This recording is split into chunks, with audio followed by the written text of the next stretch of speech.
नमस्कार दोस्तों। आज के वीडियो में हम इलेक्ट्रिक व्हीकल्स के वायबिलिटी के ऊपर चर्चा करेंगे। लॉन्ग टर्म वायबिलिटी मतलब कि ये कितने साल, अगर हम किसी गाड़ी को, इलेक्ट्रिक व्हीकल को 10-15 साल तक यूज करना चाहें तो इसमें क्या-क्या चैलेंजेस हम फेस कर सकते हैं प्रेजेंट मार्केट कंडीशन के हिसाब से। ओके, तो पहले हम लोग समझते हैं कि ईवी के बारे में कुछ की पॉइंट्स। ओके, एकदम क्रिटिकल जो पॉइंट्स हैं ईवी के बारे में, तो उनका अगर कॉस्ट ब्रेकअप देखा जाए तो 35 से 45% एक इलेक्ट्रिक व्हीकल का जो कॉस्ट होता है वो उसके बैटरी का कॉस्ट होता है। ओके, और इस पॉइंट पे हम बाद में फिर से आएंगे। ये एक पॉइंट हुआ। दूसरा हुआ कि करेंटली जो मार्केट में कंडीशन है उस हिसाब से एक इलेक्ट्रिक व्हीकल का प्राइस 1.5 गुना होता है एक इंटरनल कंबशन इंजन की गाड़ी के प्राइस के कंपैरिजन में। जैसे एग्जांपल के लिए अगर टाटा टियागो को कंसिडर करते हैं तो टाटा टियागो का जो पेट्रोल का वेरिएंट है टॉप मोस्ट मॉडल वो अराउंड 8 लाख का आता है, जबकि इलेक्ट्रिक व्हीकल सेम गाड़ी का टॉप वेरिएंट करीब 12 लाख का होता है। ओके, अगेन चार्जिंग के पर्सपेक्टिव से भी मैंने टाटा टियागो का एग्जांपल लिया है। अगर 7.2 kilowatt AC home wall box charger install करते हैं आप, तो वो करीब 3 घंटे 36 मिनट, लगभग 4 घंटे में आपके बैटरी को फुल्ली चार्ज कर देती है। ओके, तो ये हुए कुछ पॉइंट्स इलेक्ट्रिक व्हीकल के बारे में। अब हम चलते हैं डायरेक्टली उन चीजों पे जो कि कंसर्निंग है इलेक्ट्रिक व्हीकल्स के लिए, अगर हम उसे लॉन्ग टर्म के लिए मान लीजिए 10 साल 15 साल, क्योंकि इंटरनल कंबशन व्हीकल्स जो होती हैं वो बहुत केसेस में म, हमने देखा है ऑलरेडी कि वो 10-15 क्या 20-25-30 साल तक भी चलती हैं। ओके, तो जो सबसे पहला कंसर्न है वो तो ऑब्वियस है कि उसकी प्राइसिंग है। अभी कोई पेट्रोल गाड़ी या डीजल गाड़ी आप लीजिए तो जैसा कि मैंने बताया कि 1.5 गुना ज्यादा महंगी पड़ती है इलेक्ट्रिक व्हीकल्स। और अगेन जो इसके लिए करंट प्रिवेलेंट लॉजिक है वो ये है कि आपका रनिंग कॉस्ट काफी कम होता है लॉन्ग टर्म में, और मेंटेनेंस कॉस्ट काफी कम होता है लॉन्ग रन में। तो आप अगर इलेक्ट्रिक व्हीकल्स को लॉन्ग टर्म के लिए यूज करें तो वो आप रिकवर कर लेंगे वो cost, but starting price is higher by 0.50%। Okay, second thing जो अगेन बहुत ऑब्वियस है वो ये है कि चार्जिंग इंफ्रास्ट्रक्चर जो है ऑल ओवर कंट्री, और जो समय लगता है उसको एक इलेक्ट्रिक व्हीकल को चार्ज करने में। तो चार्जिंग इंफ्रास्ट्रक्चर की अगर बात करते हैं तो अगर आप किसी शहर में रहते हैं तो फिर तो ये बहुत बड़ा चैलेंज नहीं है, आप अपने घर पे चार्ज कर सकते हैं, आप अपने ऑफिस में चार्ज कर सकते हैं, या अदरवाइज भी बहुत सारे पब्लिकली अवेलेबल अब चार्जिंग प्लेसेस अवेलेबल हैं शहरों में, एटलीस्ट टायर वन शहरों में। बट अगर आप लॉन्ग ड्राइव पे जाते हैं तो फिर चार्जिंग इंफ्रास्ट्रक्चर अभी इतना रोबस्ट नहीं हुआ है। इवन दो आप जा सकते हैं, ऐसा नहीं है। ऑलरेडी यूट्यूब पे आपको वीडियोस मिलेंगे जो कश्मीर से कन्याकुमारी तक इलेक्ट्रिक व्हीकल यूज करके ट्रैवल किया गया है चार्जिंग करते करते हुए on the way. But again इस केस में होता क्या है कि आपको अपना रूट बहुत मेटिकुलसली प्लान करना पड़ेगा। ऐसा नहीं है कि आप किसी भी रास्ते पे निकल गए और आपको एक पेट्रोल पंप की तरह एक चार्जिंग स्लॉट मिल जाएगा कहीं पे भी। तो ये एक चैलेंज है, चार्जिंग इंफ्रास्ट्रक्चर अभी अभी भी एक चैलेंज है अगर आप आउटसाइड सिटी जाते हैं। दूसरा है time it takes to charge. So जैसा कि मैंने आपको पहले बताया कि टाटा टियागो का एग्जांपल जैसे लिया था कि उसको अभी उसको डीसी चार्जिंग इज 1 घंटे में चार्ज कर सकता है, बट डीसी चार्जिंग हर जगह अवेलेबल नहीं होती है।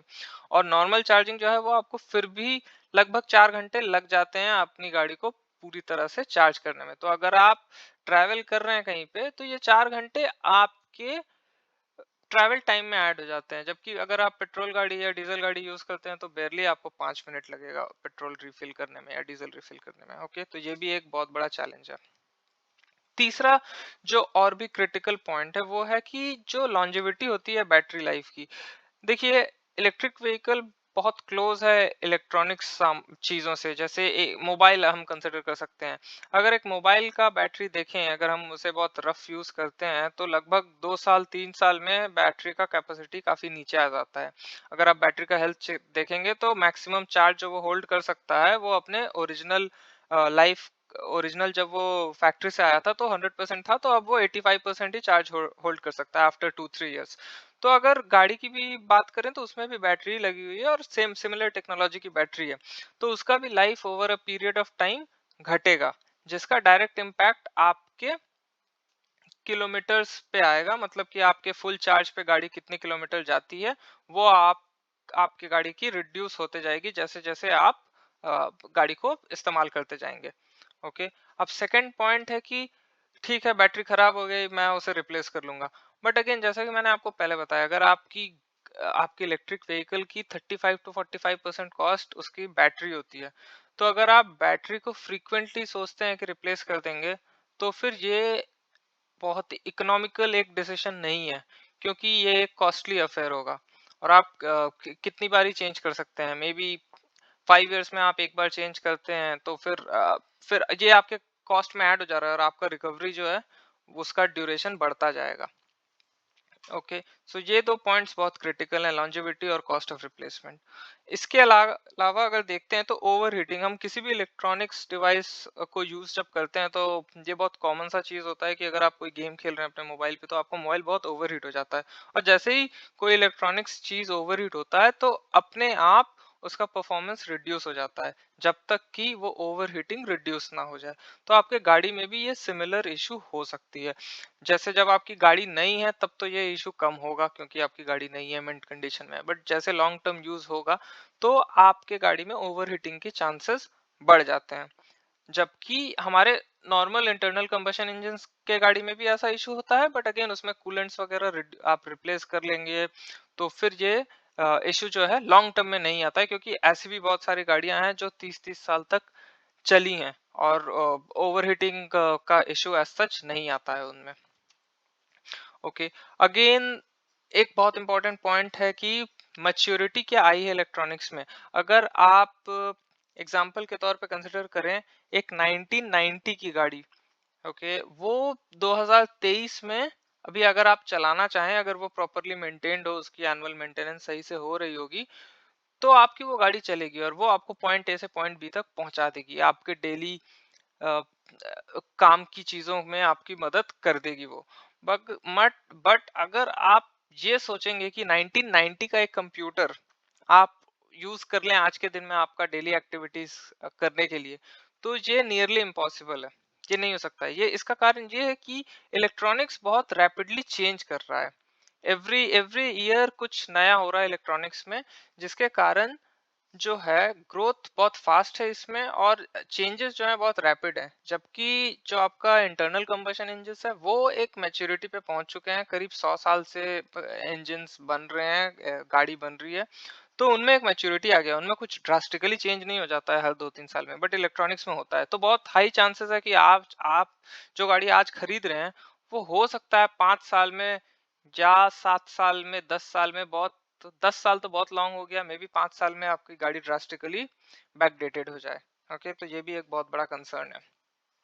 और फाइनली, जैसे कि हर इलेक्ट्रॉनिक्स चीजों में होता है, इसमें बहुत सर्किटरी इन्वॉल्व होती है, तो इसमें चिप फेलियर का बहुत बड़ा रिस्क होता है। जैसे कि एग्जाम्पल के तौर पे अगर आप एयर कंडीशनर्स को कंसिडर करते हैं, तो पहले आती थी non inverter air conditioners, okay, जिसमें कि चिप का यूजेज बहुत कम होता था।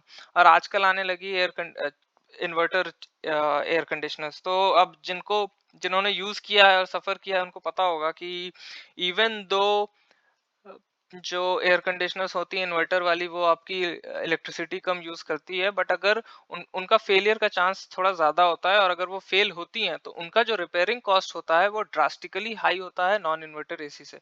So basically chip failure, since आपके इलेक्ट्रिक व्हीकल्स में बहुत सारी चिप्स हैं, बहुत इलेक्ट्रॉनिक्स का यूज हो रहा है, तो अगर कुछ चिप फेल होता है तो वो कम्प्लीटली आपको रिप्लेस ही कराना पड़ेगा, उसको रिपेयर कराने का चांस बहुत कम होता है।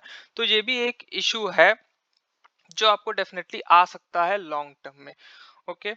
सो ये कुछ पॉइंट्स हैं जो हमें कंसिडर करना चाहिए before purchasing an electric vehicle, and ये मैं आपके साथ शेयर करना चाहता था। Thank you guys, have a good day.